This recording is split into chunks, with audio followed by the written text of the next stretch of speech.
mantener silencio.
Buenas tardes a todos, sean bienvenidos a esta quinta jornada de conversatorios que venimos realizando desde el Consejo Consultivo de Tigre con el apoyo del municipio, Cultivando Conciencia, Asociación Civil y la Ciudadanía.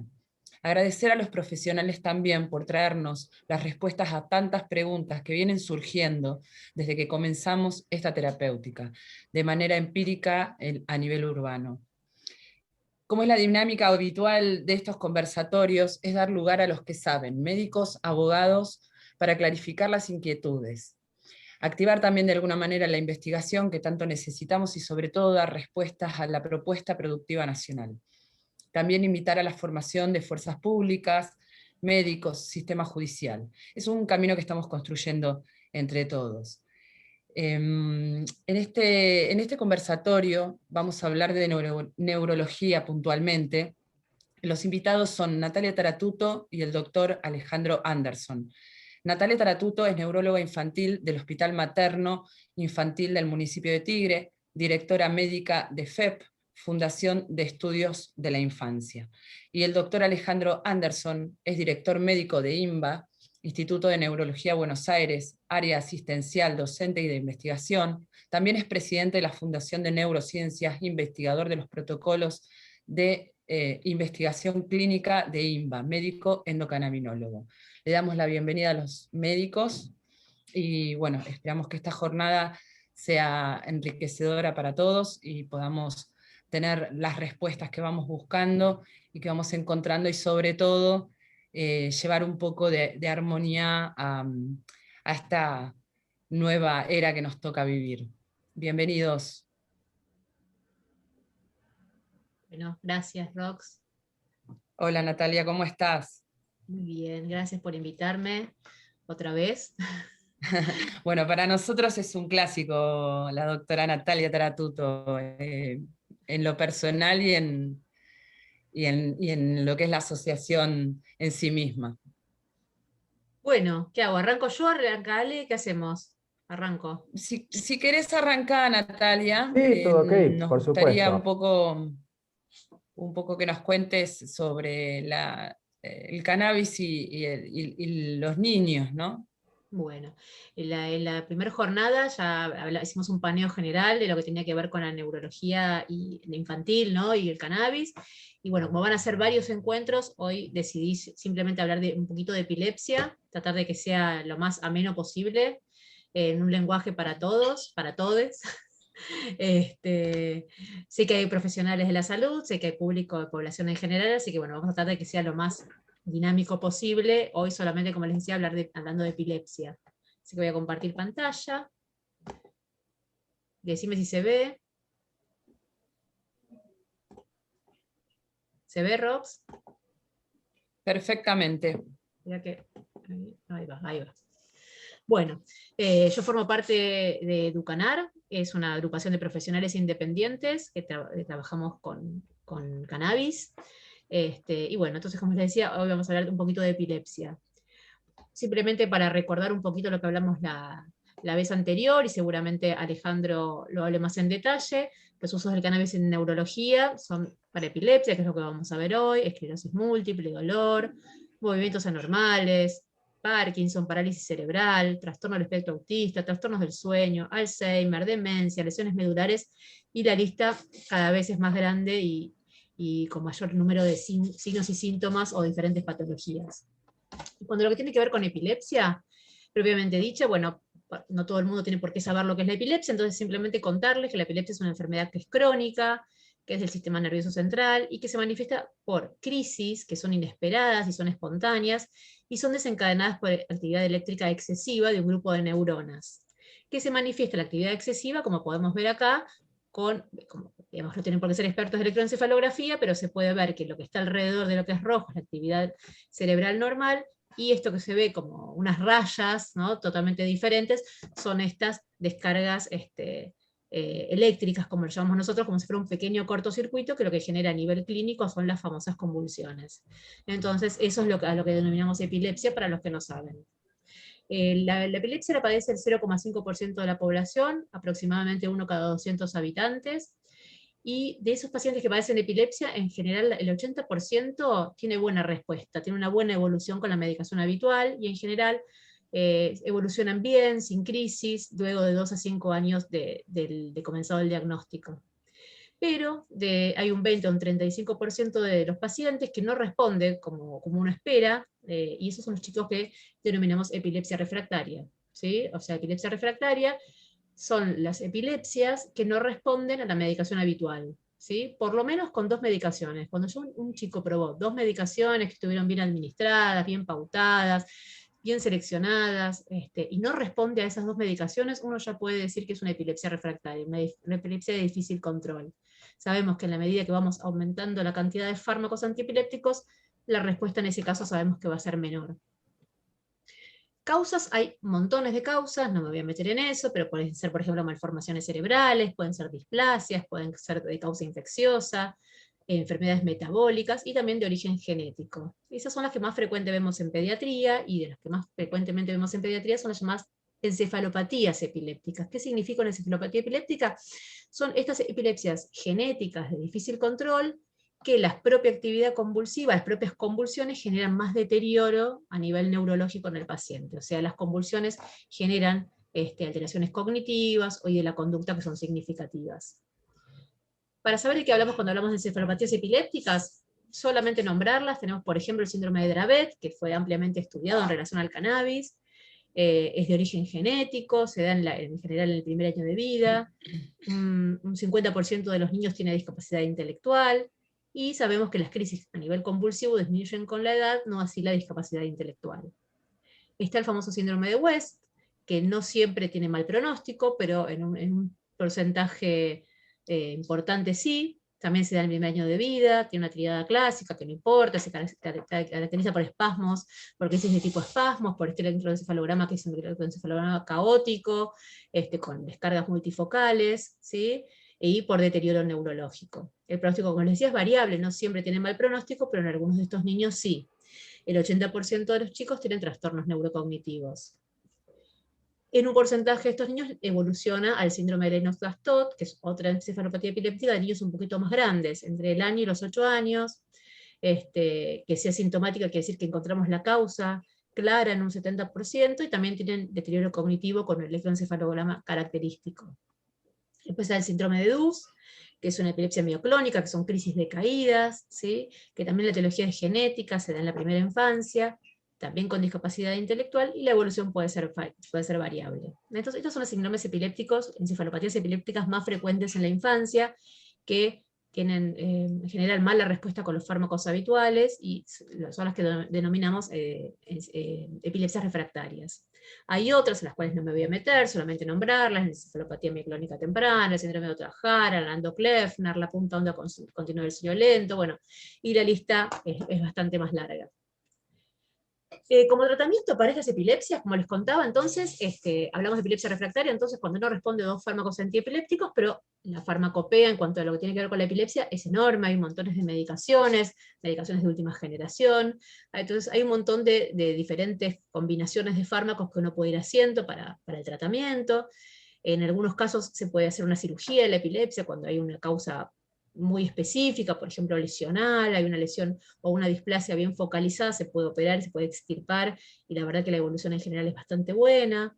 Está la dieta cetogénica, está el estimulador vagal, y por suerte, hace algunos años, el cannabis ya está dentro de la lista de los posibles tratamientos para estas epilepsias refractarias, sin realmente demasiada pelea ya a esta altura entre los colegas profesionales, ya está bastante admitido. Creo que es una de las únicas cosas que no se discute, la respuesta al cannabis en epilepsia refractaria. Hace algunos años, cuando salió la ley, en 2017, lo único que se permitía en ese momento, bajo la ley, era importar el aceite de Charlotte.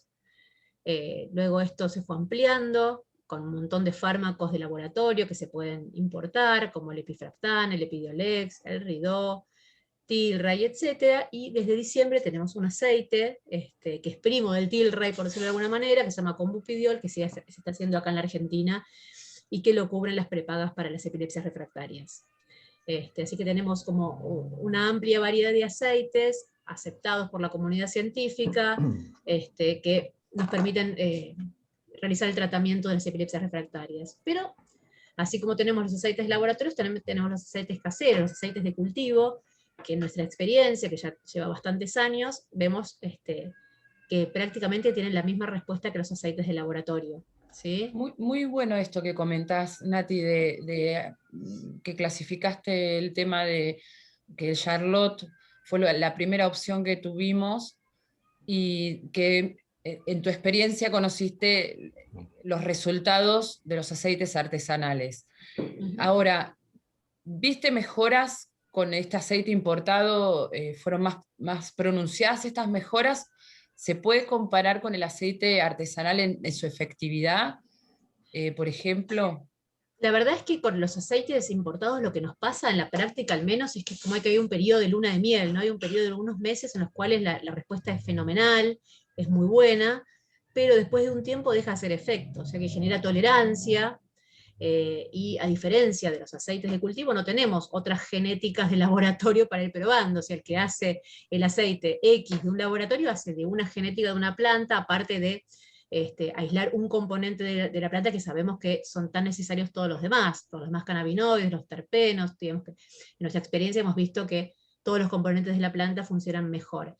¿En qué veo que funciona mejor? Como te digo, esto de la tolerancia por un lado, entonces en la mayoría de los chicos finalmente termino agregando parte del aceite de laboratorio, termino agregando un aceite casero, ¿sí? Para poder complementar este tratamiento e ir llegando al efecto que uno desea. También lo que vemos con los aceites de planta entera es que necesitamos muchísimo menor dosis que los aceites de laboratorio de componente aislado. ¿Sí? O sea, usamos menor dosis, tenemos mucho más propiedades terapéuticas que no tiene el componente aislado del laboratorio, y tenemos la posibilidad de ir rotando en la medida que se hace tolerancia. Podemos ir rotando de diferentes aceites cuando los chicos van perdiendo la efectividad con el aceite que estaban tomando. Existe entonces esta tolerancia Sí. de... Vale, y esto sería como una interacción sinérgica de las propiedades de los componentes canábicos. Del aceite de cultivo, de Sí, planta del entera, sí, cultivo.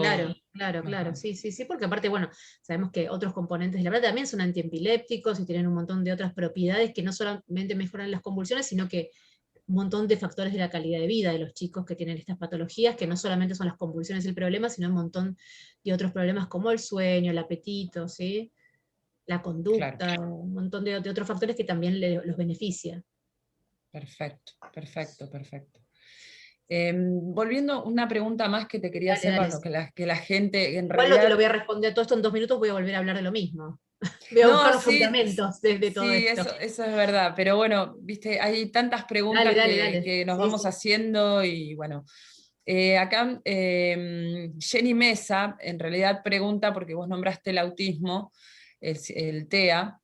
y me comenta Jenny Mesa que tiene un niño con autismo grado 2, con hiperactividad, y quisiera saber ella si el cannabis le serviría para su tratamiento. En general, a ver, que a mí me gusta evaluar caso por caso, ¿no? Así como la Claro, medicina canábica es muy personalizada en cada uno, tampoco puedo generalizar el cannabis beneficia a los chicos que tienen TEA y tienen ahí va. hiperactividad. Siempre hay que evaluar cada caso en particular, a ver qué es lo que está pasando, pero digamos, así para dar una respuesta rápida, sí, podría mejorarlo, pero hay que evaluar cada caso en particular. Sí, sí, sí, eso es verdad. Bueno, yo en mi experiencia personal doy la misma sugerencia siempre, anda a ver el profesional, porque esto es un tratamiento que es sumamente individualizado, que es lo que necesitamos, que los médicos también se enfoquen en esa individualidad de la persona, porque bueno, la búsqueda desde el activismo por ahí es esta mirada constructiva de reconocer al individuo como tal y qué lo atraviesa a ese individuo, Total, claramente. mira, en la pandemia estaba aburrida como muchos, ¿sí? Y empecé a hacer una estadística con la computadora solamente de los pacientes de pandemia. Solamente en pandemia voy alrededor de 200 pacientes tratados con cannabis, y la verdad que mirando los datos no tengo 2 pacientes que tomen lo mismo. Por Claro, decir, 10 pacientes con hiperactividad y TEA, no toma ningún paciente lo mismo, ni el mismo aceite, ni la misma concentración, nada. Entonces, ahí ves lo personalizado que es, lo diferente que es a la medicina habitual que uno está acostumbrado a manejar, ¿sí? La verdad que totalmente. incluso los que toman aceite de laboratorio, la verdad que no encontré combinaciones que se repitan en los pacientes. Sobre todo en los niños, ¿no? No sé, en los adultos, ya lo diría mejor Alejandro, pero en los chicos que hacen tolerancia mucho más rápido que los adultos, vamos cambiando de forma más frecuente quizás el tipo de aceite. Y a veces también lo que he visto en este tiempo, que los chicos con TEA justamente son más difíciles de encontrarles el aceite, el punto justo, ¿no? Por decirlo de alguna Claro, manera. Es un poquito más complejo por la cantidad de sintomatología diversa que tienen. En las convulsiones, si uno se apunta a las convulsiones de lo que estamos hablando hoy, y bueno, vos, si tenés un paciente con 100 crisis y bajó a 50, y bueno, ya estamos contentos, ¿no? Se puede cuantificar de forma más objetiva. El trastorno del espectro autista tiene un montón de subjetividad y es un poquito más difícil de evaluar los parámetros de mejoría. totalmente, totalmente de acuerdo.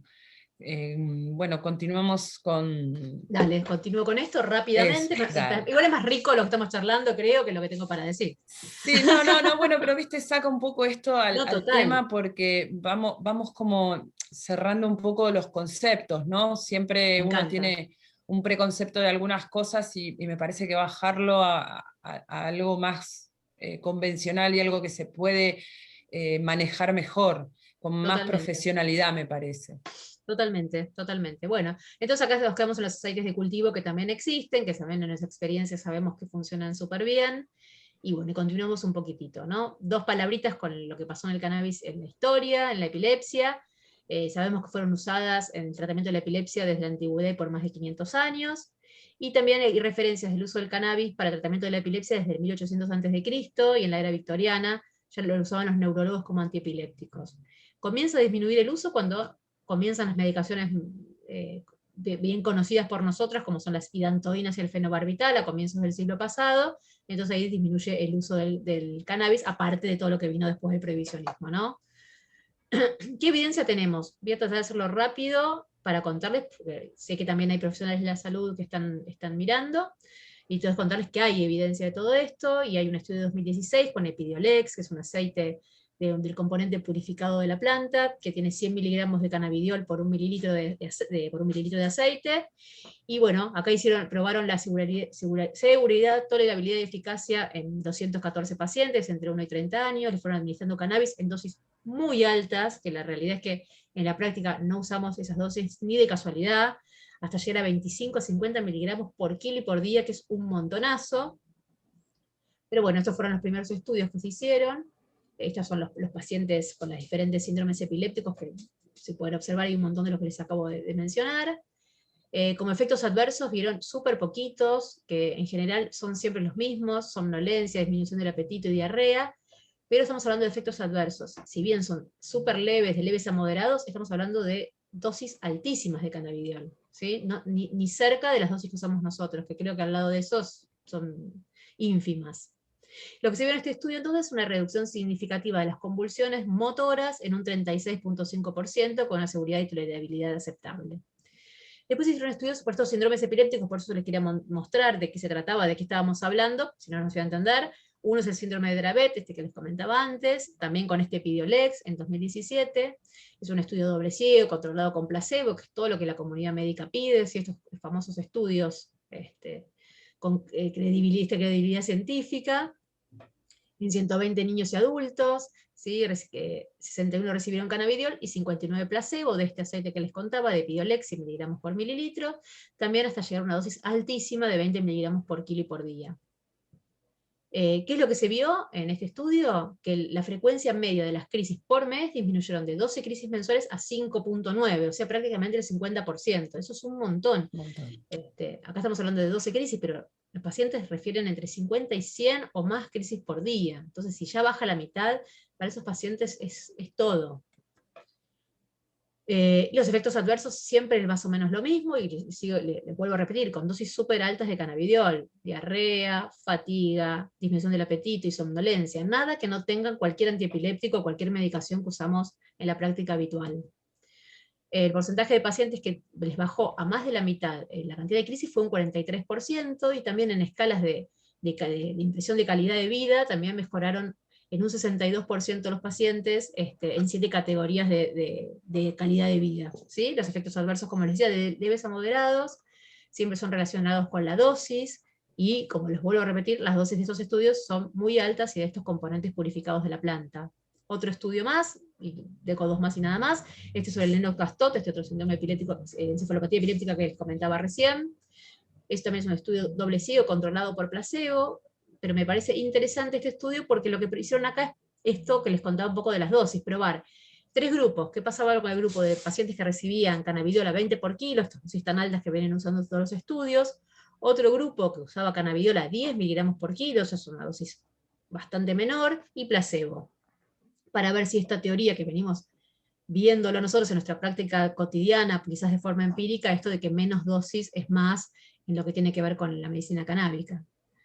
Y lo que se vio es esto, ¿no? Entonces, bueno, esto es un poquito la población, que cuántos pacientes había por cada grupo, una mediana de crisis de 85 mensuales, y lo que se vio es, bueno, acá se hicieron 3 grupos, porque la característica de este lennox-gastaut son las crisis decaídas, crisis atónicas. Entonces se dividió el grupo de crisis atónicas, el total de las crisis convulsivas, y las que no eran atónicas, o sea, todo el resto de las crisis, y disminuyeron un montón. En las que son atónicas, que son estas características de este síndrome, prácticamente no hay diferencia entre 20 por kilo y 10 por kilo, ¿sí? Pero las otras, por ejemplo, en todo el resto de las convulsiones, tónico-clónicas, ausencias, etc., respondieron mejor los pacientes con menos dosis. Fíjese que los que están de rojo son los que recibieron a 10 miligramos por kilo, y los que están de azul a 20. Y todo el resto de las convulsiones mejoraron en un 61% con menos dosis. O sea que esto avala lo que venimos haciendo hace tantos años, ¿sí? Que menos es más. Totalmente. Tengo una pregunta, Nati, para Dale. hacerte. Vale. Natalia Moreta pregunta, ¿el clobazam cómo interactúa con el cannabis? Una de las preguntas recurrentes en todas las personas es qué interacción farmacológica alopática hay con el cannabis, que es un fitofármaco. En general, las más importantes interacciones que tiene el cannabis en epilepsia es con el ácido valproico y con el clobazam. Con el ácido valproico, en realidad lo que hay que evaluar es lo que evaluamos siempre, igual en los controles normales. O sea, cuando uno administra ácido valproico a un paciente, sabemos que puede generar hepatotoxicidad. Entonces uno, en pediatría, al menos cada 6 meses, hacemos controles de laboratorio normalmente para ir controlando el hepatograma. Bueno, sabemos que quizás la combinación de ácido valproico con cannabidiol puede aumentar esta hepatotoxicidad. O sea que seguimos haciendo lo mismo, seguimos controlando vía hepatograma, nada más en relación al ácido valproico, nada que no hagamos normalmente. Y en relación con el clobazam, lo que hace el cannabidiol es aumentar en sangre un metabolito activo del clobazam mucho. O sea, unas 400 veces la aumenta. Entonces lo que aumenta en realidad es la toxicidad del clobazam, ¿sí? Claro. En definitiva, lo que hay que hacer cuando eso pasa, que el principal síntoma que uno ve es la somnolencia, es bajar la dosis del clobazam. Buscar el equilibrio, pero como les digo, nada que no se vean interacciones farmacológicas de todos los antiepilépticos que solemos dar, que 2, 3, 4, 5, a veces que tenemos pacientes con más de 5 antiepilépticos, y todos esos tienen interacciones que uno las va controlando. Así que no es ni más ni menos de lo que vemos normalmente, ¿sí? Pasa que uno cuando va al neurólogo y le dan, yo qué sé, levetiracetam, no le pregunta, che, ¿con qué tiene interacciones? En general nadie lo pregunta porque uno confía en el profesional que le va a hacer el acompañamiento. Lo mismo con el cannabis, es lo mismo. Claro. También Natalia Moreta nos pregunta, bueno, ¿qué son las crisis atónicas y qué ratios se recomiendan en estos casos donde el cannabis interactúe con algún fármaco? Las crisis atónicas son crisis de pérdida de tono muscular, o sea, son crisis de abruptas de caída, o caída de cabeza, o caída del cuerpo, como cual bolsa de papas, ¿no? Sí. De repente cayeron, ¿sí? Esas son las crisis atónicas. Y vuelvo a decir lo mismo que dije antes con la pregunta anterior, es difícil dar una receta magistral para, para todos, ¿no? O sea, en general, claro, en epilepsia uno empieza con concentraciones de aceites, sea de laboratorio, sea de cultivo, altas en CBD, ¿sí? Que esto es lo que se está viendo en todos estos estudios que les estoy mostrando. Siempre empezamos con eso. Y con las interacciones las vamos controlando como controlamos con todas las medicaciones, como les voy a decir, que estamos usando. Por eso siempre es importante que lo hagan acompañados de un profesional, que los pueda ir viendo no solamente las interacciones, sino cómo ir manejando todos los demás antiepilépticos.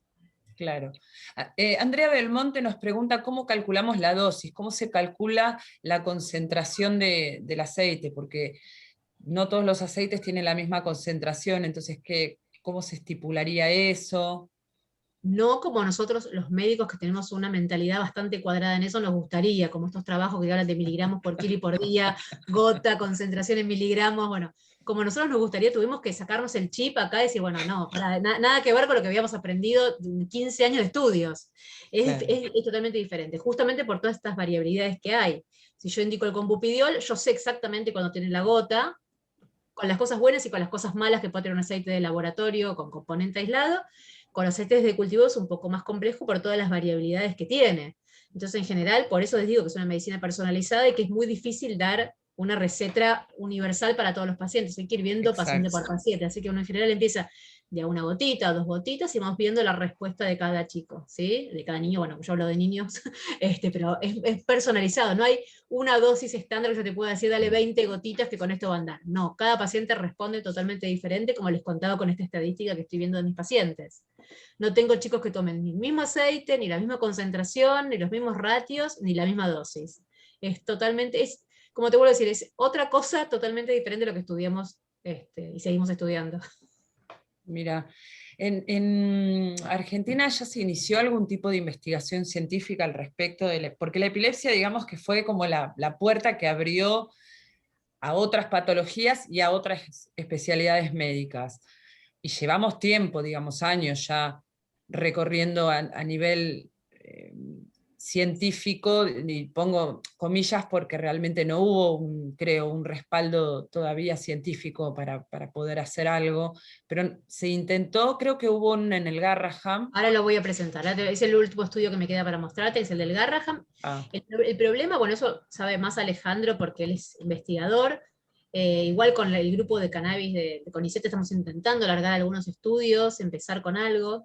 Lo que pasa es que el gran problema son los costos, como siempre. Entonces, claro, los laboratorios, por eso todos estos estudios son de laboratorios tan importantes, porque son muy costosos estos estudios, ¿sí? Estos famosos doble ciego, controlados, requieren realmente mucho dinero y un aceite más estandarizado. Entonces es difícil hacer estudios. Nosotros nos encantaría poder hacerlos con aceites caseros y hacerlos para otras patologías, pero es difícil. Claro. Es difícil. Sí, pensaba en esto, ¿no? Digo, es difícil lo científico, no sé si hay presupuesto destinado para esto, pero bueno. Rosana Palma pregunta, ¿el CBD más clobazam más sertralina, supongo que es, en el trastorno de ansiedad? ¿Qué? Hay que evaluar cada caso en particular, claro. no te puedo decir. La verdad Claro, que no te sí, puedo sí. decir. Es un poco esto, digamos, como que la síntesis de todo es entender que las personas entendamos que cada organismo funciona de manera totalmente diferente, metaboliza las cosas diferentes, con lo cual el proceso del químico que ingresamos va a tener un resultado distinto en cada persona. la observación tiene que ser una observación de comunidad científica, médicos, la familia también, la familia aporta mucha data, más en los niños que no tienen manera de expresar, ¿verdad? Lo que les está ocurriendo, la observación y el ojo clínico de los papás ayuda mucho a la hora de buscar una respuesta efectiva de las intervenciones. Pero bueno, vamos a Pero ir bueno, justamente construyendo. lo que tiene de interesante el cannabis también lo tiene de complejo, que es esta singularidad, este tratamiento tan personalizado. Yo del ácido valproico, de todas estas medicaciones que uno administra todo el tiempo, incluida la risperidona, te puedo decir qué espero con cada dosis, qué interacción, está todo escrito. Ahora, de cannabis tiene esa complejidad. Es súper interesante porque tiene un montón de propiedades, pero también es muy complejo por la singularidad que tiene. Claro, totalmente. Le quiero avisar a la comunidad que nos está mirando que sigan haciendo sus preguntas. Algunas las vamos a decir aquí en el aire de este conversatorio, pero otras las vamos a ir respondiendo de forma privada porque algunas se repiten, entonces no queremos estar como por ahí focalizando en algo que ya contestaste. Dale. Y no quiero que nadie sienta por ahí que no tenemos en cuenta su pregunta. Muy ¿Querés que siga, que me interesante. falta poquito, Rox? ¿Cómo? ¿Querés que siga, que me queda re poquito? Sí, porque No, no, muchas sí, por respuestas van a favor, tener terminá, Alejandro terminá, también. terminá, y ya pasamos con Alejandro, que tengo una Dale, pregunta para iniciar con él. mil. Para Alejandro debe haber mil. Alejandro. Dale. Bueno, agárrate, Alejandro. Bueno, Me dale, toca, sigaste lo me toca la noche. Dale, no, dale. Ya termino, dale. El tema que nos interesa justamente es la diferencia, el versus, ¿no? De los aceites de laboratorio versus los aceites de cultivo. Hay un único estudio que se hizo en Estados Unidos en 2017, que es retrospectivo, bueno, en algunos estados donde está autorizado, para ver eficacia y efectos adversos de los aceites caseros, ¿sí? De cultivo. Se juntaron 272 pacientes con epilepsia refractaria entre 2 y 46 años, un promedio de fármacos de 3 tomaban estos pacientes, y lo que se vio fue que en más del 50% de los pacientes mejoraban más del 50% las crisis con aceites caseros. Como en todos los trabajos de cannabis y en todos los trabajos de neurología en general, siempre hay un porcentaje que no responde, que es entre el 10 y el 15%, exactamente igual que lo que dio pero fíjense que hay un 10% también que quedó libre de crisis, ¿sí? Pero bueno, en conclusión, con aceites caseros se vieron los mismos resultados que con los aceites de laboratorios, que es que más de un 50%, entonces disminuían más de un 50% las crisis. El 86% de los pacientes me presentó algún grado de mejoría clínico, y fíjense las dosis, donde estamos hablando de 10, de 20 miligramos por kilo. Y acá, cuando se podían medir las concentraciones de cannabinoides que fueron recibiendo los pacientes, hablaba de 0,05 a 9 miligramos por kilo y por día de CBD. Los efectos adversos fueron iguales que los otros trabajos, de leves a infrecuentes. También mejoraron su estado de alerta, y los aceites que se utilizaron fueron en su mayoría aceites con alta concentración en CBD, pero también otras con THC y THC en forma ácida. Y acá el estudio del Garraham, y ya así que termino, solamente para contarles que, bueno, trabajos científicos había un montón, pero como somos argentinos necesitamos hacer otro acá para confirmar lo que ya estaba confirmado, pero está bueno porque los resultados estuvieron buenísimos, ¿sí? Entonces hizo este estudio en el Garraham, multicéntrico, observacional, bueno, de cohorte prospectivos, le dieron seguimiento por 2 años, se juntaron 100 pacientes, se les pidió un preparado canadiense que se llama Ridó, que tiene un 95% de CBD y un poquitito de THC, un ratio de 27:1. Se empezaba con estas dosis de acuerdo al peso de los pacientes, bueno, eso no importa, con una dosis máxima de 25, también se llegaban a dosis bastante altas. Y también se hizo, que eso me parece súper interesante a mí, tablas de variables de calidad de vida. Entonces, al año cortaron el estudio porque realmente tuvieron datos muy interesantes, igual se sigue, pero hicieron un corte para contarnos cómo iba, ¿sí?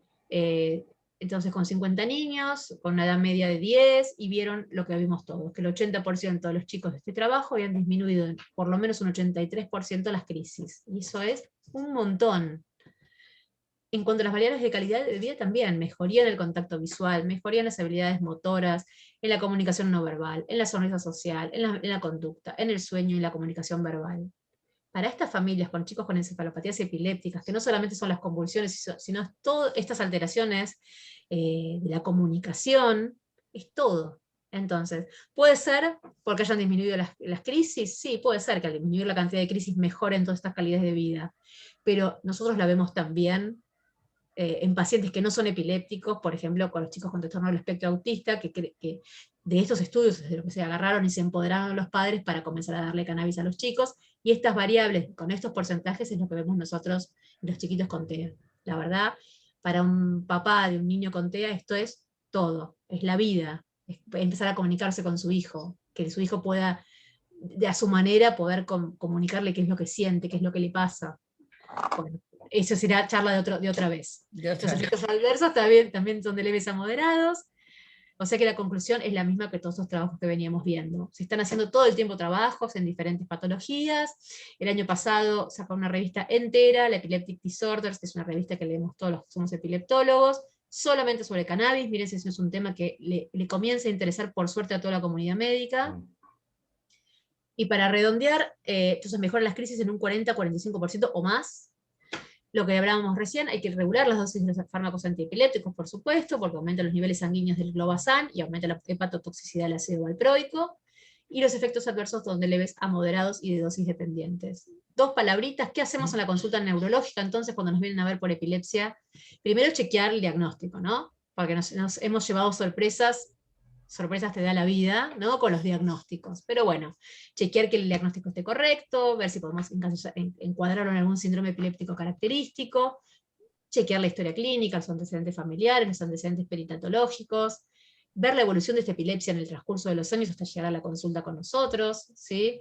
Ver los estudios complementarios, actualizarlos si hace falta, ver la medicación, la historia de la cantidad de medicación, las dosis que recibió, si estuvieron correctas, si no estuvieron correctas, las interacciones entre estos fármacos también, y ahí es cuando evaluamos si es necesario el cannabis, qué cannabis, de dónde, si tiene prepaga, si no tiene, dónde podemos conseguir un aceite de calidad, sí que esté medido, que esté controlado, así que ahí uno en general empieza el peregrinar y el acompañamiento a las familias. Así que bueno, esto es lo que tenía para contarles sobre epilepsia, y le dejo la palabra a Alejandro, que seguramente va a ser más interesante que yo, porque es apasionante Te hago una escucharlo. Sí, preguntita cómo no. más y pasamos Todas. a Alejandro, porque tengo un montón de preguntas, la verdad que la gente está haciendo muchísimas preguntas. Hay una forma también de suministrar el cannabis, digo, si por ejemplo tenemos un paciente con el hígado graso, ¿no? Y no es muy aconsejable por ahí que ingiera el aceite de cannabis. ¿Hay otra forma de suministrarlo o no? Y la otra pregunta es, ¿tenés alguna experiencia, por ejemplo, del uso del cannabis por ombligo, que es un método ayurvédico que se llama método Pechotti, que tiene buenos resultados, pero siempre hablo desde lo empírico yo. Sí. Te quería preguntar si vos habías tenido la Bueno, experiencia. vías de administración, la ideal, en el mundo ideal, el paciente ideal es la sublingual. Sabemos que en nenes chiquitos es muy difícil hacerlo sublingual, entonces lo que a veces le sugiero, si el paciente se deja, porque no quiero que sea algo invasivo, es por ahí hacerle un masajito retrolabial, ¿sí? Por ahí que ponerse las gotitas y masajearlo un ratito para que se absorba, porque cuando se absorbe sublingual o retrolabial, evitas el paso hepático, directamente como va por autopista al sitio de acción. Entonces, en general, Claro. esa sería la vía. En cuanto a esto que me decís del obligo, yo lo aprendí con vos, Rox, así que yo mucho no puedo decir. He escuchado casos, quizás les he comentado a algunos pacientes de forma recontra empírica, sobre todo para cuando Sí, empiezan sí, las sí, sí, crisis, totalmente. el momento agudo. Me han comentado que mejoran las crisis. Mi pregunta que yo me hago, porque tengo mi pensamiento médico que no lo puedo evitar, es, ¿disminuyen las crisis porque disminuyó la convulsión, porque era el tiempo que iba a durar, o disminuyó y mejoró por el cannabis administrado de esa manera? No tengo respuesta, la verdad es No que lo no la tengo, sabemos. pero yo creo que todo lo que le pueda servir a los padres para poder ayudar a su hijo en un momento en que están con muchas crisis y que el momento es muy angustioso y es muy terrible, todo vale. Entonces me parece que bienvenido a hacerlo y acompañar a su hijo en ese momento me parece muy importante. Perfecto. Perfecto, Nati. Bueno, pasamos a Alejandro. Ahí estamos. Al Bueno, doctor acá Alejandro estamos. Anderson. Bienvenido, Alejandro. Gracias por tu tiempo, gracias bueno, darnos esta oportunidad y es un placer escucharte claramente. Bueno, muchas gracias por invitarme. Parece que, bueno, el 25 de mayo, además de festejarlo con empanadas y locro, lo vamos a festejar con una charla de cannabis. Cambiaron los tiempos, ¿verdad? ¿De qué ¿Viste cómo manera? cambia la vida? Bueno, Es verdad, es verdad. voy a compartir pantalla. Vamos a buscar la presentación. Un segundito. Y estamos.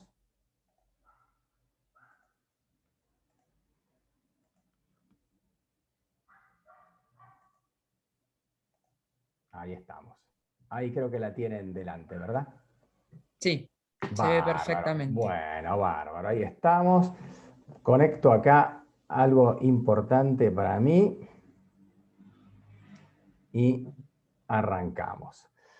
Bueno, yo voy a tratar de emplear unos minutos para algunas generalidades que me parecen importantes y después de esos 5 o 10 minutos, o sea, 5 para algunas generalidades, 5 para mencionar la lista de patologías, los otros 20 minutos como para profundizar en algunas, porque son muchísimas las patologías neurológicas.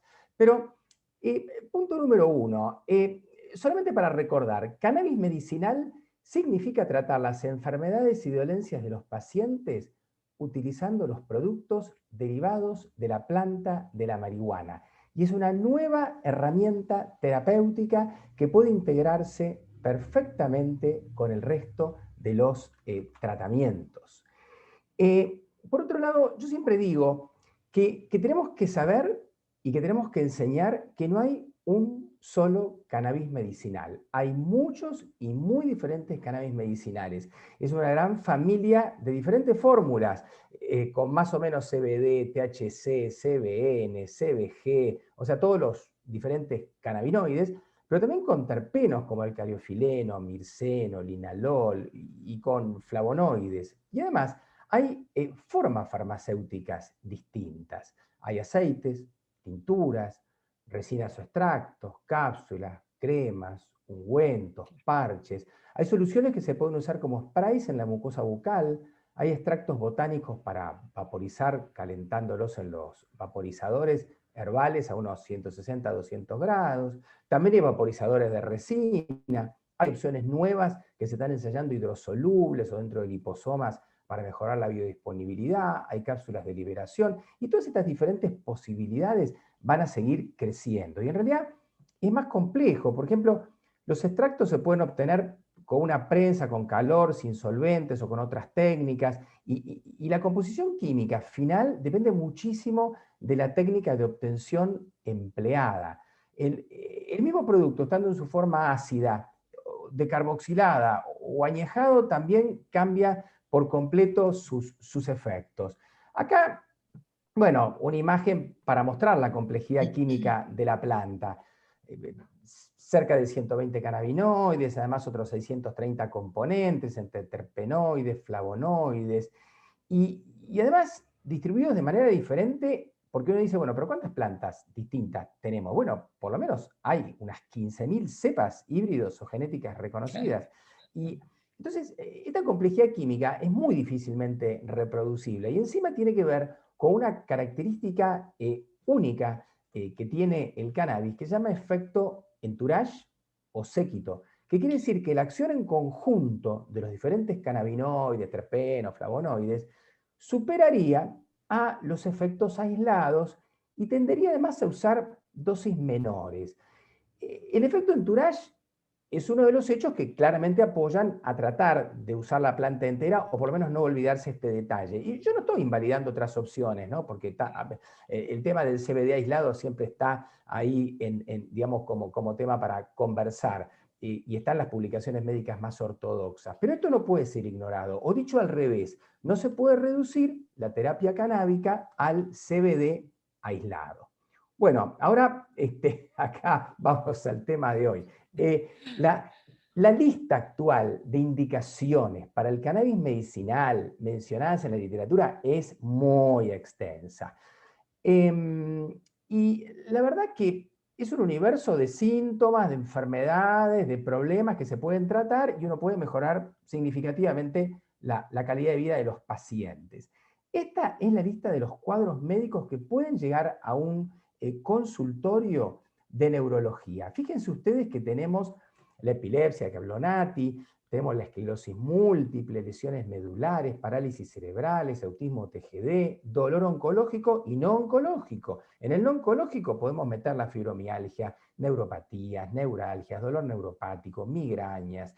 Después enfermedades degenerativas, Alzheimer y demencias, la esclerosis lateral amiotrófica o enfermedad de motoneurona, podemos decir algo de los accidentes vasculares, está el síndrome de fatiga crónica, están cuadros así más, digamos, neuropsiquiátricos, ¿no? Depresiones, ansiedad, trastorno de ansiedad generalizada, insomnios, esquizofrenias, y no me quiero olvidar de los movimientos anormales extrapiramidales, donde tenemos el Parkinson, el temblor esencial, los tics, el famoso GIS de la Tourette, coreas, distonías, atetosis, el síndrome de las piernas inquietas.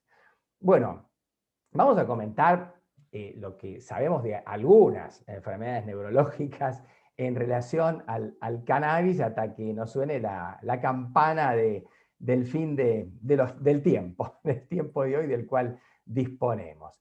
Yo voy a decir solamente un comentario que tiene que ver con epilepsia y cannabis. La verdad que el cannabidiol tiene propiedades antiepilépticas, numerosos trabajos científicos lo avalan, ya Nati los mostró.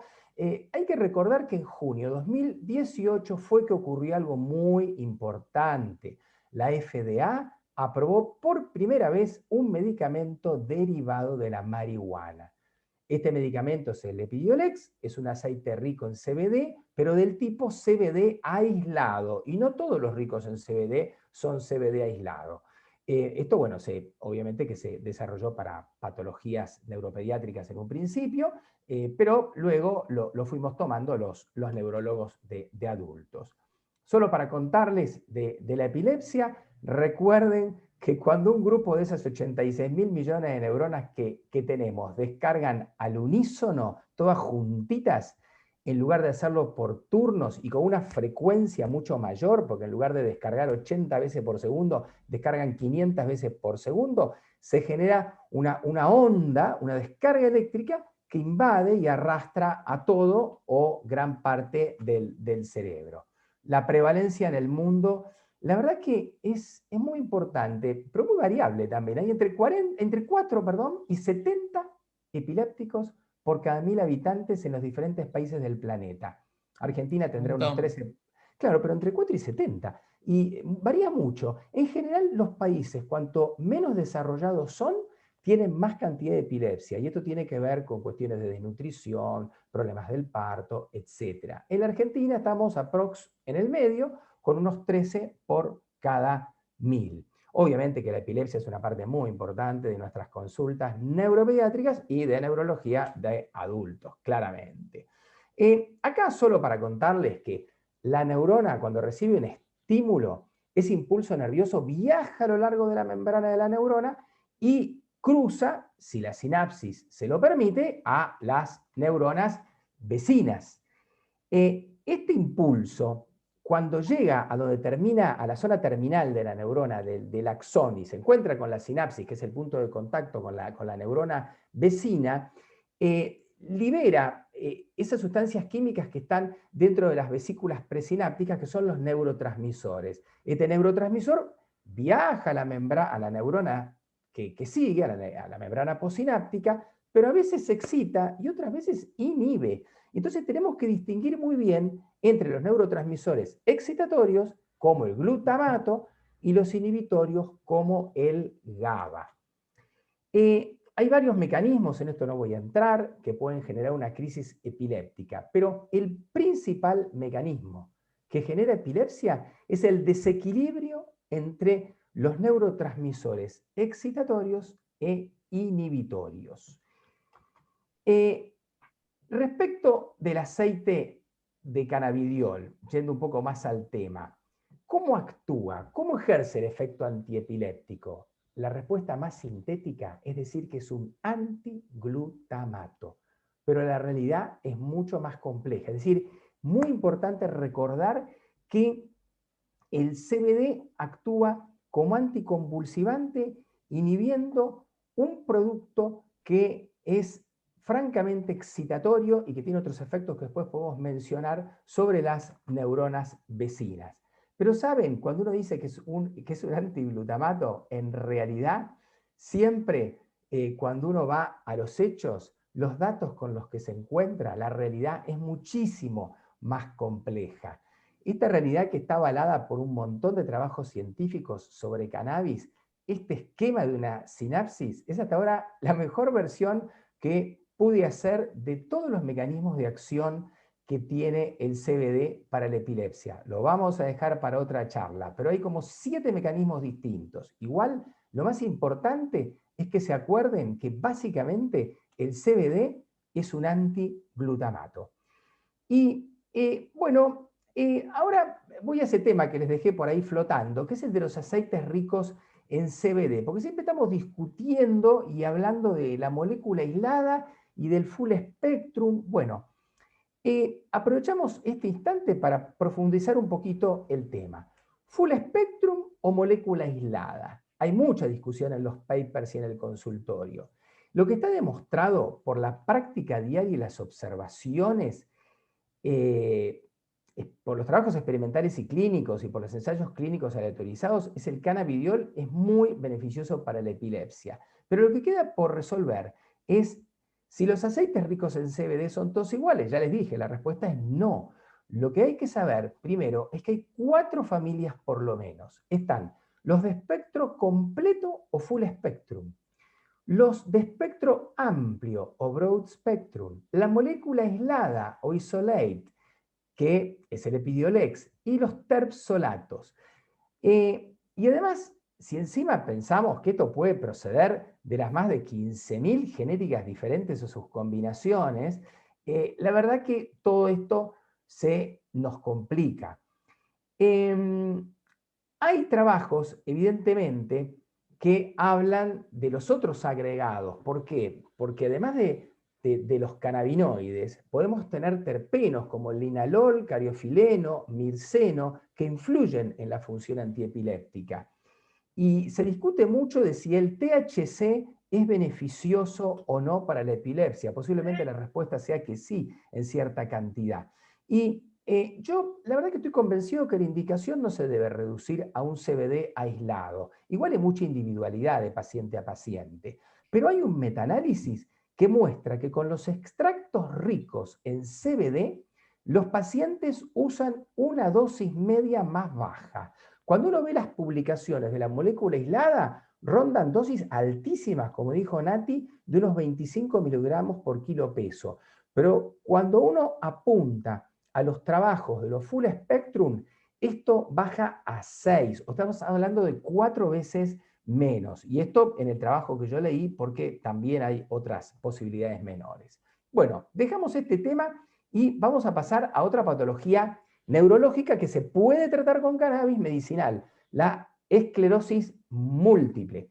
¿Cuáles son los problemas que nosotros podemos solucionar con cannabis? Bueno, recordemos, el blanco de la esclerosis múltiple siempre es la mielina del sistema nervioso, o sea, la sustancia blanca, no la sustancia gris. Es una enfermedad desmielinizante y es autoinmune. Nosotros fabricamos anticuerpos y linfocitos contra nosotros mismos. Compromete solamente el sistema nervioso central, no el periférico. O sea, la sustancia blanca del encéfalo, cerebro, cerebelo, tronco cerebral, médula, nervios ópticos, que son como una expansión del cerebro hacia adelante, o sea, el sistema nervioso central. Y básicamente es todo lo que está dentro del cráneo y la columna, o sea, la médula. Y solamente la sustancia blanca, no la gris, como les dije. No compromete el sistema nervioso periférico. El cableado que recorre nuestro cuerpo, miembros superiores, miembros inferiores, aparato digestivo, respiratorio, el cableado permanece indemne. Y también se sabe que hay una cierta predisposición genética a tener una infección poco importante y que te deje mal seteado el sistema inmunológico y se dispare la patología autoinmune, como pasa con un montón de otras enfermedades de este tipo. Bueno, ¿cuáles son los problemas, retomando la primera pregunta, de la esclerosis múltiple que podríamos mejorar con el cannabis? La progresión de la enfermedad, el dolor, la espasticidad Y también otros síntomas que refieren los pacientes, que algunos entran dentro de lo que se llama síndrome espástico, que es el violento incremento del tono muscular, como los trastornos de la marcha, los espasmos, los problemas vesicales, los trastornos del sueño, además de la fatiga, temblor y nistagmus. El dolor y la espasticidad son los temas que tienen más respaldo bibliográfico en cuanto al uso del cannabis. Fíjense ustedes que los pacientes que no responden a los remedios habituales contra la espasticidad, o sea, refractarios, pero no la epilepsia, como siempre decimos, no, refractarios por su espasticidad contra a los remedios antiespásticos, de esos pacientes refractarios, cuando le damos un cannabis 1 a 1, THC-CBD, ¿verdad?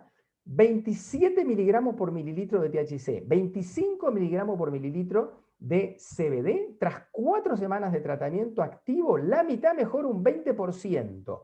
Y cuando esperamos 3 meses, de ellos, el 75% llega a mejorar un 30% su espasticidad, cuando antes no teníamos herramientas para mejorar ese cuadro y todas las consecuencias. Bueno, dejamos esto y les menciono el Parkinson. La verdad es que el Parkinson es una enfermedad degenerativa del sistema nervioso que compromete al 1% de los mayores de 60 años, siempre por pérdida de las neuronas que fabrican dopamina, muchas veces es de causa genética, el 10% deben ser genéticos. Pero también puede ser adquirida, si uno tuvo años antes una intoxicación por monóxido de carbono, una encefalitis o golpes, ¿no? Como la famosa encefalopatía pugilística, uno puede desarrollar el Parkinson. Y vean ustedes las imágenes acá del gráfico, donde se ven que uno tiene síntomas motores, lentitud para iniciar el movimiento, pasos cortos al caminar, uno tiene como una postura en esquiador, todo flexionado, y puede temblar o no, pero siempre tienen en general una cara inexpresiva, tipo cara de póker. Pero no solamente tiene el paciente parkinsoniano problemas motores, tiene además problemas no motores. Y que se los menciono porque responden también al cannabis. Piel seborreica, constipación, pérdida del olfato, puede ser la primera manifestación, ahora que estamos todos expertos en olfato y coronavirus, trastornos del sueño, o sea, pesadillas, sonambulismo, rabundismo, bueno, compromiso cognitivo o depresión. ¿Y qué ocurrió en el cerebro de alguien que tiene Parkinson? Que perdió más del 70 a 80% de las neuronas del tronco cerebral que fabrican dopamina. La medicación, el tratamiento clásico, es finalmente la terapia sustitutiva, como la persona que tiene un problema de glándula tiroides. Soy hipotiroideo, me compro la pastillita con hormona tiroidea y la tomo. Bueno, acá es parecido. No tengo dopamina, me compro el comprimido con levodopa que se transforma en dopamina, o los medicamentos que imitan la dopamina que se llaman agonistas, y voy a mejorar mi cuadro. Y en general es así. Pero esto no es perfecto, porque con el tiempo pueden aparecer problemas. Y muchas veces incluso los pacientes no toleran de entrada los medicamentos de primera línea, porque tienen náuseas, vómitos, pesadillas, alucinaciones. Y además hay pacientes que a los 3 o 5 años de tratamiento se tornan muy inestables. O sea, cuando le falta el remedio, están rígidos. En cuanto toman el remedio, es como que se pasan de dosis y empiezan con movimientos anormales, coreas, distonías, disquinesias. Tienen como un piso a partir del cual actúa el remedio y un techo por encima del cual empiezan los efectos adversos, tan pegados, que no tenemos espacio terapéutico lógico. Entonces, estas son las dos situaciones donde el cannabis puede llegar a ser muy útil. El paciente que de entrada no tolera los medicamentos y el paciente que luego de determinada cantidad de años empieza con respuestas sumamente inestables a la medicación clásica. Una pregunta, Escucho. Alejandro, que nos están haciendo sobre el Parkinson. La forma del uso del cannabis en el Parkinson, ¿Es solamente en aceite? O, por ejemplo, en esclerosis múltiple lo mismo. ¿O también se recomiendan otras formas de usarlo? Por ejemplo, vaporizado. ¿O dónde ves mejor respuesta? Porque yo sé que hay gente que lo vaporiza y que tiene como los efectos de calma casi de forma inmediata. Por ahí creo que el cannabis en aceite tarda un poquito más en hacer la efectividad.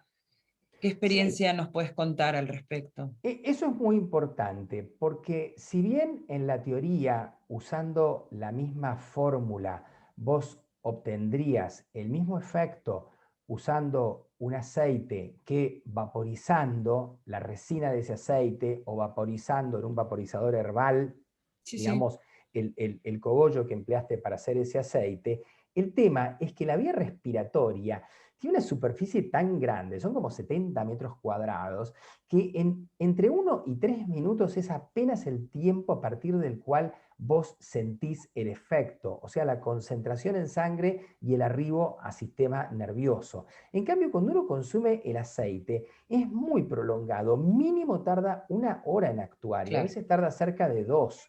Entonces, cuando vos tenés una necesidad de hacer el efecto con velocidad. Imagínate a alguien que tiene una neuralgia del trigémino, que esto se lo puedo Sí, sí, nombrar sí. en un rato, pero vos, la verdad que vos estás con la neuralgia del trigémino, no estás como para esperar 1 hora. Sí, Entonces, no, si no. vos vaporizás, realmente es fantástico, porque prácticamente a partir del primer minuto lo vas a sentir. En el caso de los pacientes parkinsonianos, obviamente también. Cuando un paciente queda frisado, queda congelado, la posibilidad de utilizar digamos, de vaporizar el cannabis, evidentemente que es ideal, porque ahí no vas a poder ayudarlo mucho con el aceite. Y el aceite es como que te mantiene un nivel plasmático parejo a lo largo del Exacto. día, si tomás 2 a 4 dosis, 30 minutos antes de las comidas. Pero los refuerzos y el actuar en la urgencia, en la necesidad inmediata, tenés que hacerlo con algo que tenga una farmacocinética mucho más rápida, y esta es la vía respiratoria. Bueno, es interesante lo que contás porque justamente trabajar en el prejuicio de esto, que es importante, es que hay pacientes que el uso de la hierba verde, de hecho también se come, terapéuticamente hablando, se hacen licuados, mucha gente los toma de esa manera. Hay que perder un poquito de este miedo. Una de las preguntas que nos llega también por parte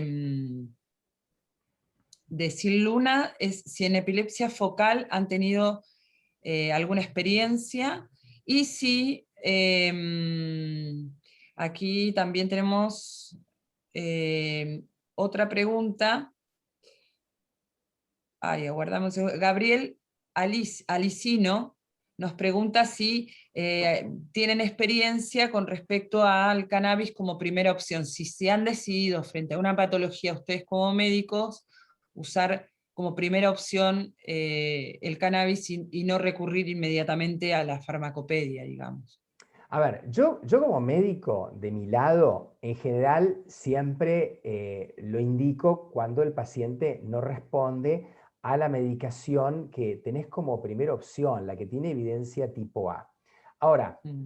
estando del otro lado, del lado del paciente, y hablo del paciente adulto, muchas veces te plantean que no quieren fármacos clásicos. Y si el paciente tiene una epilepsia y no quiere fármacos clásicos, bueno, yo Claro. entonces sí puedo indicarle y va a terminar siendo como primera opción el cannabis. Pero yo al paciente le explico cuáles son las opciones. Yo le explico cuál es el camino o el protocolo médico habitual.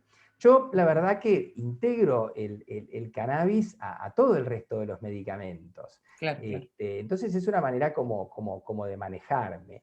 Y quería aclararte algo que tiene que ver bueno, con la pregunta anterior, y está justo en la página, que el tema de utilizar el cannabis para el Parkinson no fue necesariamente una genialidad médica decir, uy, vamos a ver si el cannabis nos sirve para el Parkinson. No, no, no.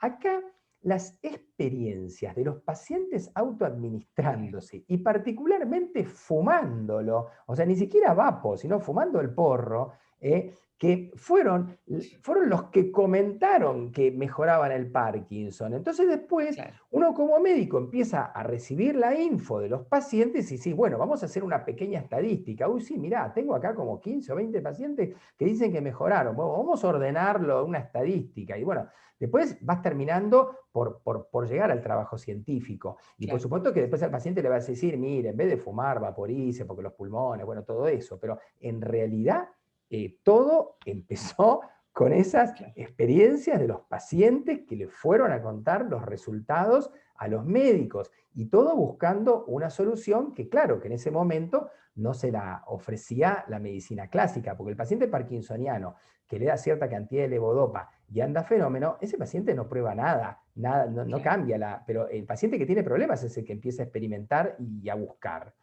Así que bueno, son las experiencias de los pacientes autoadministrándose las que nos llevaron a llegar a este tipo de trabajos científicos. Hay muchos de la empresa israelí, Tikkun Olam, y ellos particularmente lo que menos son es partidarios de la molécula aislada, porque la verdad es que siempre usan el producto completo. Se han desarrollado muchas genéticas. Acá hay trabajos hechos con Avidekel, que tiene más o menos un 2% de THC y un 15% de CBD.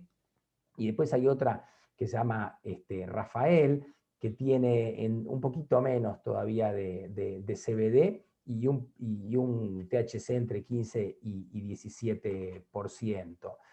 Solo estos, no voy a explicar estos y comentar estos trabajos, pero la información hasta ahora obtenida, y hay muchos trabajos publicados, nos aconseja lo que sugiere el doctor Manuel Guzmán. Optar por preparados con poco THC y más CBD, por lo menos de entrada, y siempre está la posibilidad de probar, hablo del Parkinson, cepas o utilizar aceites muy ricos en CBD y ricos en THC por el otro lado, en forma separada, e ir combinándolos.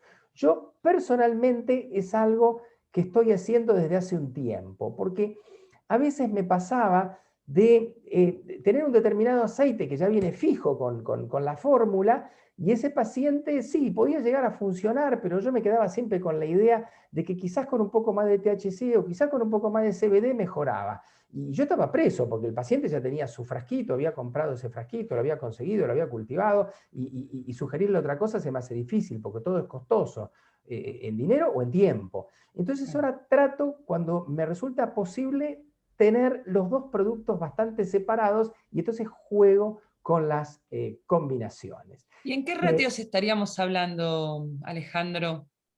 En ¿Qué general, ratios más o menos? ¿qué ratios? 6-1, Ujú. 4-1 CBD, a favor del CBD, ¿no? Sobre el Sí, sí. THC. En general, esos ratios. Pero de todos modos, Laura, es tremendamente... O sea, la verdad que hay que probar mucho porque yo creo que conocemos una parte muy chiquitita de la fórmula. Yo, la verdad que siempre que puedo, pido las cromatografías Claro. para poder tener una idea de qué contiene el aceite que voy a usar. Pero soy muy consciente de que la cromatografía me muestra una ventanita Una así de parte. chiquitita de lo que en realidad tiene ese aceite. Me estoy perdiendo, pero o sea, me estoy perdiendo los otros cannabinoides, me estoy perdiendo todos los terpenos. Entonces, seguramente las diferencias que encuentro corren por ese lado. Entonces terminás haciendo un poco de ensayo-error, y ojo que ensayo-error se hace con el levetiracetam y con todos los No, productos más no, clásicos. justamente te iba a acotar eso, ¿no? Digo, yo por la experiencia que a mí me tocó vivir con mis hijos, la verdad que alopáticamente tuve que ir probando como probé con el cannabis, ni más ni menos. Pero bueno, hay que empezar también a insistir en esta apertura científica, ¿no? De poder Y acá, como para darle. graficártelo, este cuadro sintetiza todos los puntos de mejoría descritos en las diferentes publicaciones y que también lo vemos en el consultorio. Los síntomas motores: rigidez, temblor, bradicinesia por levodopa, y los síntomas no motores, ¿viste? La depresión, ansiedad, los Sí, trastornos del sueño, el dolor. En general uno puede decir que el CBD beneficia el sueño y los trastornos de conducta. El THC beneficia la rigidez, bradicinesia, cinesia y discinesia. Y seguramente que hay otros componentes, como decíamos recién, que están jugando y que se nos escapan. Y por otro lado, no nos olvidemos que la investigación ha confirmado que la acción antioxidante y la neuroprotección del THC y del CBD contra la degeneración progresiva de las neuronas debe lentificar la enfermedad. Ya solamente por el hecho de ser un antiglutamato te tiene que favorecer. Lo que pasa es que eso vos no lo vas a ver en el paciente, porque si el paciente que vos ves, en vez de evolucionar un Parkinson grave en 5 años, evoluciona en 10, la verdad que no te vas a dar cuenta en el consultorio. Pero, Alejandro, eso... ¿y el glutamato qué es? Para poder sacarme un poco la duda, ¿qué es el glutamato? El glutamato es un neurotransmisor. Ajá, Digamos, es un mensajero químico que va de una neurona ajá, a otra. ahí va. Tiene diferentes roles, tiene incluso un rol importante en el aprendizaje y la memoria. Pero como todas las cosas, cuando el glutamato supera determinado nivel, determinada concentración, empieza a generar efectos adversos. Como tiene una acción estimulante, favorece las epilepsias. Es Claro. más, hay enfermedades genéticas que hacen que el glutamato se exprese más y tenés por eso la tendencia a la epilepsia. Pero Bien. también tiene que ver con todos los mecanismos neuroinflamatorios, que cuando se hacen muy importantes terminan matándote las neuronas. Entonces, si Claro. vos bajás la concentración o bajás el efecto del glutamato, vas a proteger las neuronas. Vos sabés que hace poco estuvimos hablando mucho de la esclerosis lateral amiotrófica, después que Esteban Bullrich publicó la carta contando la enfermedad que tenía, y esa semana se habló toda la semana de esclerosis lateral amiotrófica. Bueno, la casualidad es que yo tengo que ver como consultor con un trabajo de investigación que se va a hacer sobre ELA, que 2 semanas antes fue autorizado por el ANMAT. Y el producto que se va a usar se llama Pexetacoplan. El Pexetacoplan es un producto que en realidad no es un producto directo contra la ELA, no, es un producto contra la cosa neuroinflamatoria Claro. que se genera en la unión entre viste que es un tema de neuronas y de músculos, ¿no es Total. cierto? Que Sí, sí, degeneran. sí. Bueno, en esa área, el mecanismo neuroinflamatorio, este producto lo baja y aparentemente lentifica mucho la progresión de la enfermedad. Así que esto de actuar contra el glutamato con el CBD, yo creo que tiene mucho valor.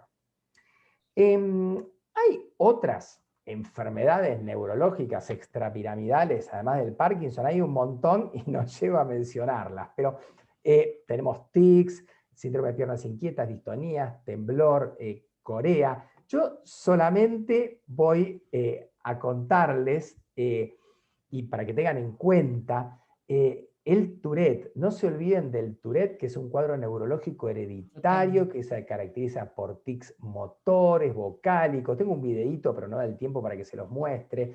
Y cuando uno dice tic, el tic puede ser que yo cierro los ojos, pero el tic también puede Sí. ser un movimiento complejo que yo hago. Y es involuntario. Y encima el tic puede ser vocálico. Vocálico quiere decir que de repente haces, no sé, algo, pero también puede decir que digas una mala palabra completa. Sí, sí, sí. Bueno, es muy complicado el tema del Tourette. Patología genética poligénica, que compromete mucho más a los varones que a las mujeres, y no hay un medicamento útil para todos los pacientes, y acá sí que cada caso es recontra personalizado.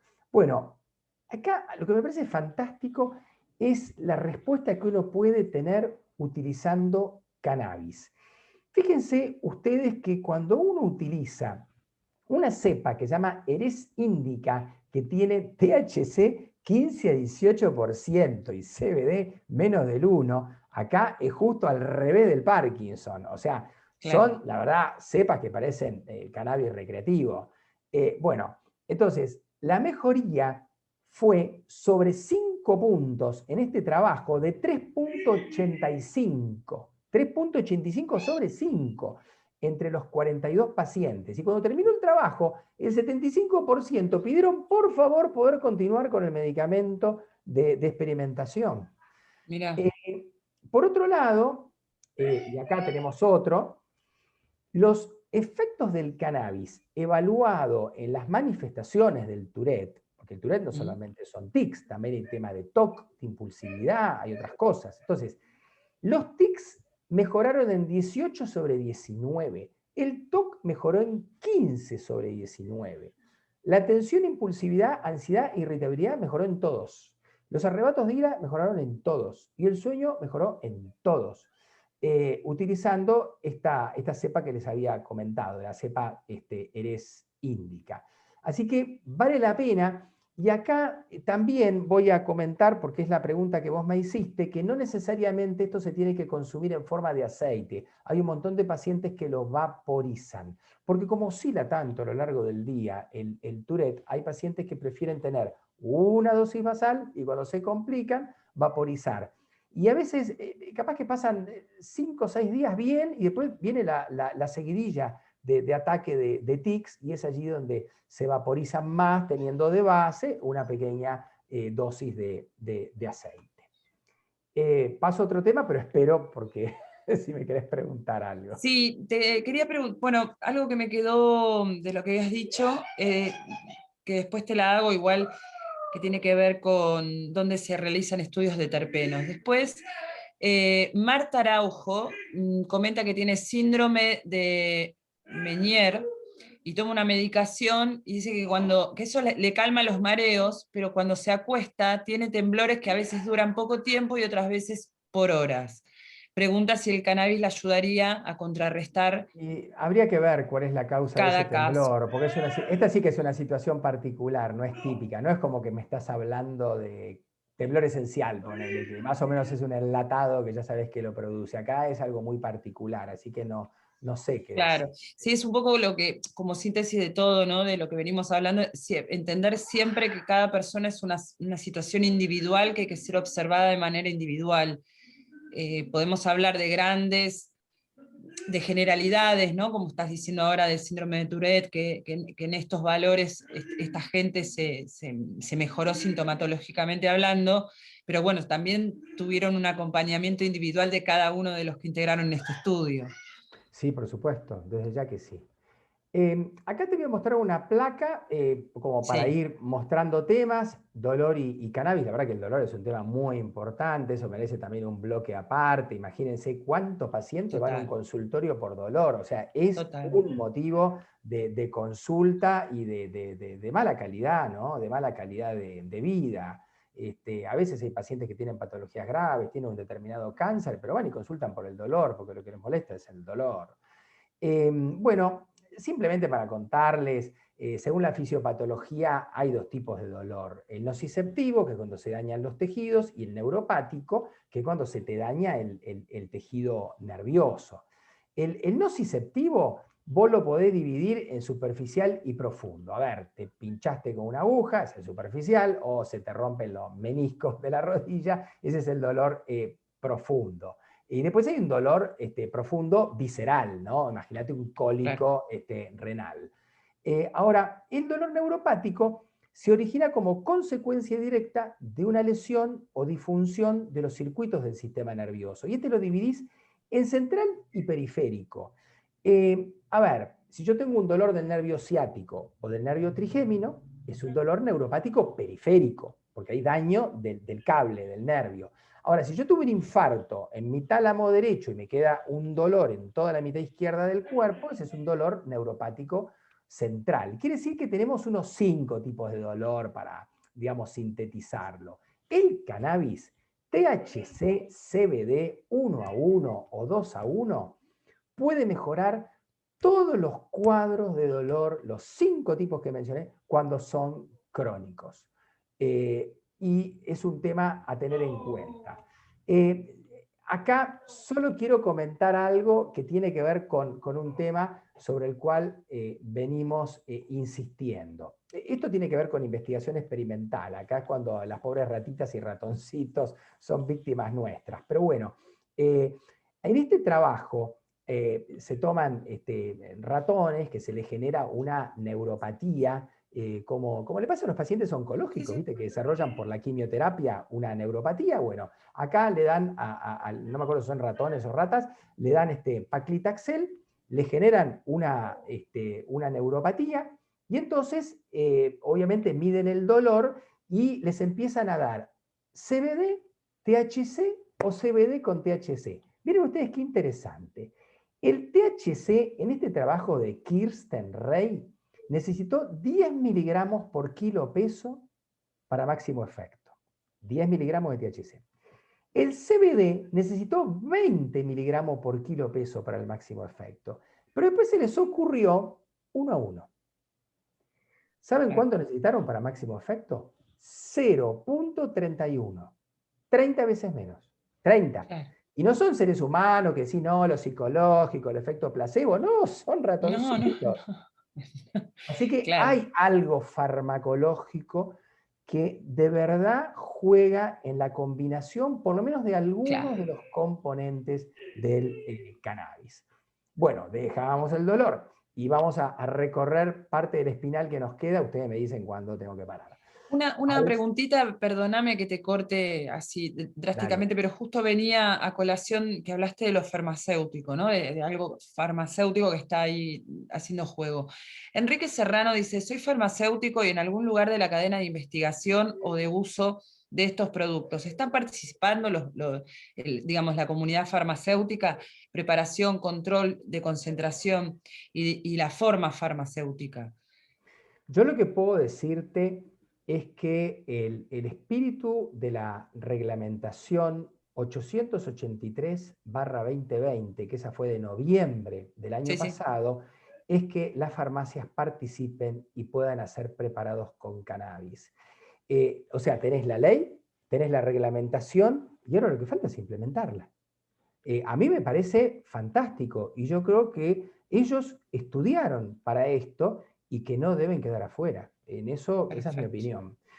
Mi opinión es que todas las formas de cannabis deben poder ofrecerse a los pacientes. Los pacientes, el que quiere un cannabis industrial extranjero que lo tenga, un industrial nacional que lo tenga, el que quiere un cannabis artesanal y cultivarlo, o que se le cultiva un cultivador solidario también, y eso lo tenemos ahora en el ReproCan, y el que quiere ir a la farmacia también debería poder ir. Yo creo que todo tiene que estar disponible y tiene que haber esa libertad de elección.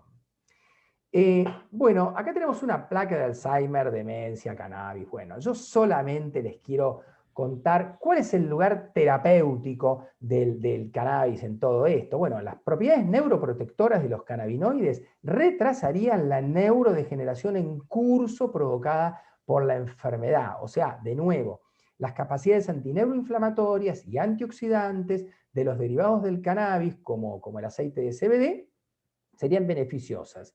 Ustedes saben que en el Alzheimer se deposita el beta-amiloide, que es un pegote fruto de una proteína mal metabolizada, que termina matando las neuronas porque les rompe el esqueleto interno, y bueno, parece que disminuiría el depósito de este beta-amiloide el uso del CBD, que también es útil para el insomnio. Si uno tiene un paciente con una demencia en un grado, que tiene insomnio, que tiene alucinaciones, que tiene ansiedad, que no se controla, que tiene manifestaciones psiquiátricas, claramente el CBD puede ayudarlo. Y también estimula la acetilcolina, que es el neurotransmisor, que es uno de los neurotransmisores, que es útil en los circuitos de la memoria. ACV isquémico y cannabis. Hay trabajos experimentales con tejidos y roedores, tanto en isquemias cerebrales como miocárdicas, o sea, los colegas cardiólogos, y muestran que el CBD tiene efecto protector frente a la falta de irrigación. Obvio, se aumenta el glutamato cuando hacemos una isquemia. Si neutralizamos el glutamato, ya ese es un mecanismo que te va a achicar el área de isquemia. Traumatismos de cráneo. La verdad que traumatismos y golpes en la cabeza que te generan un daño con el primer impacto, pero la mayor parte son repetidos, son los golpes en la cabeza que se repiten a lo largo de años. Y acá tenés, no sé, el fútbol americano, No sé cuánto podrá jugar si se cabecea mal el fútbol argentino, pero claramente la demencia, o mejor dicho, el boxeo, ese tipo de prácticas. Y lo que se sabe es que esta encefalopatía traumática crónica se podría atenuar con el uso de cannabis, porque ayudaría controlando 3 situaciones que generan un traumatismo que pueden dar daño: el incremento de la excitación de los químicos del cerebro, como el glutamato, el incremento de los radicales libres y el incremento de la inflamación del cerebro. Respecto del insomnio, bueno, la verdad que el CBD reduce la ansiedad, mejora la arquitectura del sueño, particularmente ayuda en el sueño no REM profundo. Pequeñas cantidades de THC regularían el REM, pero hay que tener en cuenta que también existe, a ver, no nos olvidemos que el CBN, el cannabinol, también sería útil. Este es otro cannabinoide. Y que hay terpenos como el mirceno, el linalol, que son beneficiosos, y sería bueno que estén combinados. También se habla del borneol, citrolenol, nerolinol, fitol, terpinoleno, todo esto juega. Y emplear determinadas formulaciones de cannabis podría ser muy útil para reducir el uso de las benzodiazepinas, que estas sí que son negativas y que dan trastornos de la memoria, aumentan la frecuencia de caídas en ancianos, etc. La política actual a nivel planeta es tratar de achicar todo lo posible la cantidad de benzodiazepinas, Trapax, Alplax, todo eso, que ingieren los pacientes. A diferencia de muchos otros cannabinoides, no se olviden que el CBN no se desarrolla del ácido cannabigerólico, sino que proviene de las flores o cogollos ricos en THC oxidados o envejecidos, o sea, añejados, como el buen vino. Así son una buena fuente de aceites o preparaciones útiles para el insomnio. Bueno, la ansiedad ya contamos. Claro que la ansiedad es útil para sobrevivir, estar alerta y movernos en el medio de la vida que nos toca, pero puede generar un trastorno psicológico que tiene enorme cantidad de problemas, y el CBD puede ser útil para reducir la ansiedad. También hay muchos trabajos hechos sobre síndrome de estrés postraumático, esta reacción psicológica tan severa donde uno no solamente queda con la ansiedad, sino queda con el mal recuerdo que te hace evitar el lugar donde tuviste el trauma, y además reexperimentás la experiencia porque tenés como una película que se te repite. Bueno, integrar el cannabis, y con THC también, a técnicas como el tapping, porque actúa sobre los mecanismos de memoria, colaborando en bajar la ansiedad y facilitar que el recuerdo se grabe de otra manera, sería muy útil. O sea, cuando uno cuenta algo, levanta el recuerdo. Cuando lo baja y lo graba de nuevo, siempre lo graba de manera diferente. O sea, cuando uno cuenta que se fue a pescar, el pescado cada vez más grande, cada vez que uno lo cuenta, ¿no? Bueno, porque lo va archivando de otra manera. Entonces, acá el recuerdo podemos volver a grabarlo de manera distinta sin tanto enganche emocional, gracias a las técnicas psicológicas desarrolladas y al uso del cannabis. Depresión, ni hablemos de lo frecuente que es, mínimo 10% de las personas sufren alguna vez depresión, y los cannabinoides son útiles. Tiene una acción muy positiva para aliviar la ansiedad, el estrés, la falta de apetito o el insomnio, actuando incluso sobre las vías serotoninérgicas. La serotonina tiene que ver obviamente con el estado anímico, pero también actúan los terpenos como el cineol, limoneno, linalol, tendrían su efecto antidepresivo. La psicosis, como la esquizofrenia, puede representar una nueva clase de tratamiento. El CBD puede representar una nueva clase de tratamiento para la esquizofrenia. Hay ECA, estudios clínicos aleatorizados en curso apuntando a esto. Y yendo ya hacia el final, músculo y deporte, dos cosas. Por un lado, les cuento que esa sensación de satisfacción que tienen los que participamos del running, no solamente tiene que ver con las endorfinas, sino que parece que tiene mucho más que ver con los endocannabinoides. Y por otro lado, el CBD, el cannabinol, te ayuda a una mejor recuperación muscular, eso está confirmado, y afortunadamente no figura más en los controles antidoping deportivos de las diferentes asociaciones del planeta. Músculo y sarcopenia, bueno, la verdad que no somos eternos, y la masa muscular se achica un 3-8% cada 10 años a partir Teníamos de que los hablar de 30. eso, Doc. Era el momento de hablar. La verdad es que a partir de los 60 esto se acelera y tenés menos fuerza, falta de independencia, caída, fractura. Bueno, eso es la sarcopenia. ¿Cuál es el tratamiento de la sarcopenia? La actividad física, por supuesto, la L-acetilcarnitina, el resveratrol, pero también el omega 3 con DHA y el cannabis medicinal rico en CBD. Y les cuento que el omega 3 con DHA, así como el ácido araquidónico del cuerpo humano origina los endocannabinoides, hay toda una familia nueva de endocannabinoides no canónicos que derivan del DHA. Así que es muy importante para nuestro sistema endocannabinoide, para la parte de endocannabinoides no canónicos, el aporte con DHA, que es el ácido docosahexanoico, uno de los ácidos omega 3, que serían, por supuesto, muy útiles para esto que estamos hablando, que es la sarcopenia. En cuanto a seguridad de efectos adversos, bueno, la verdad que el CBD tiene pocos efectos secundarios, es una sustancia segura, pero bueno, puede aparecer boca seca, que baje la presión, taquicardia, mareo, somnolencia, controlar la elevación de enzimas hepáticas, que eso ya lo dijo Nati. El THC te puede dar, y depende de la dosis, ¿no? Si uno se pasa 30 miligramos por día, evidentemente que puede aparecer excitación, taquicardia o comprometerse la memoria. También hay una variación individual muy importante a todo esto. En ancianos, la verdad que vuelvo a repetir lo mismo, es un producto sumamente seguro y los efectos adversos terminan siendo parecidos, pero sedación, somnolencia y taquicardia y boca seca, ¿no? Son puntos que tenemos que controlar. Bueno, he llegado al fin, así que Alejandro, creo que... impecable, impecable. La verdad que queremos hacer públicamente, primero darte las gracias por estar acá y segundo invitarte porque yo creo que quedaron temas como para ampliar un montón. Hay un montón de preguntas que te las vamos a acercar seguramente como para también a la gente que nos está escuchando nos va mandando en vivo las preguntas y bueno, no llegamos a hacer todas estas preguntas. También invitamos a la gente a inscribirse.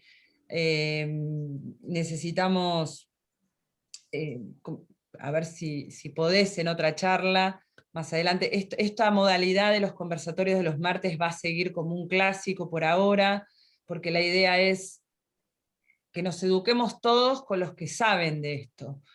Hasta ahora nuestro recorrido fue bastante solitario. A Nati la conozco hace muchos años y tengo el placer de que ha sido la médica de mis hijos por muchos años y sigue siéndolo, y fue como mucho alivio para mí, como la mamá de pacientes, tener un médico que se comprometa desde lo humano, desde la búsqueda del activismo, o por lo menos es el activismo que nosotros estamos enfocando. Y por ahí digo una frase muy cursi, pero últimamente al escucharlo a ustedes, ya tan empoderados en este saber de la terapéutica y cómo defienden esta postura y esta opción que le dan al paciente de elegir el tratamiento que considere esa persona que se sienta más cómoda, me hace recordar una frase del Principito y es algo que para mí siempre la tengo muy, muy presente y tiene que ver que si queremos un mundo de paz y de justicia, tenemos que poner la inteligencia al servicio del corazón.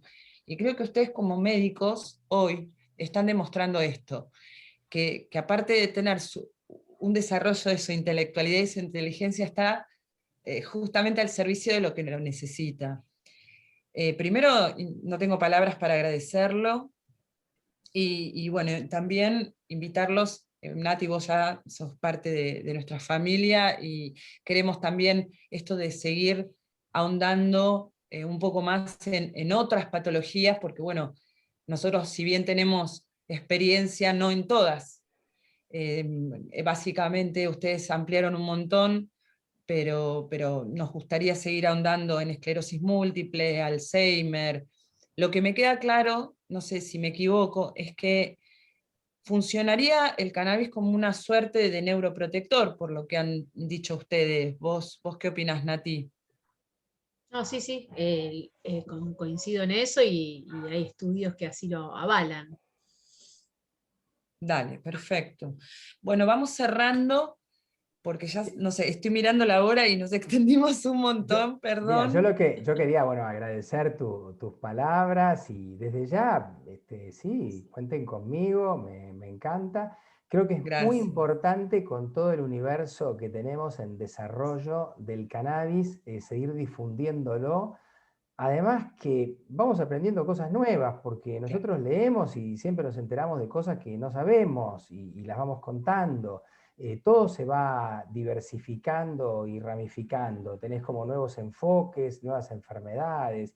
Y también es importante, no solamente para que la gente conozca más sobre el mundo del cannabis medicinal o cannabis terapéutico, sino para que los médicos se vayan acercando, porque yo si hay algo en lo que soy consciente que somos muy pocos Sí, y no estamos en este momento alcanzando a atender toda la demanda que tenemos. La realidad es que estamos, seguramente a Natalia le pasa lo mismo, estamos recontra sí. superados. Total, comparto totalmente al 100% tus palabras.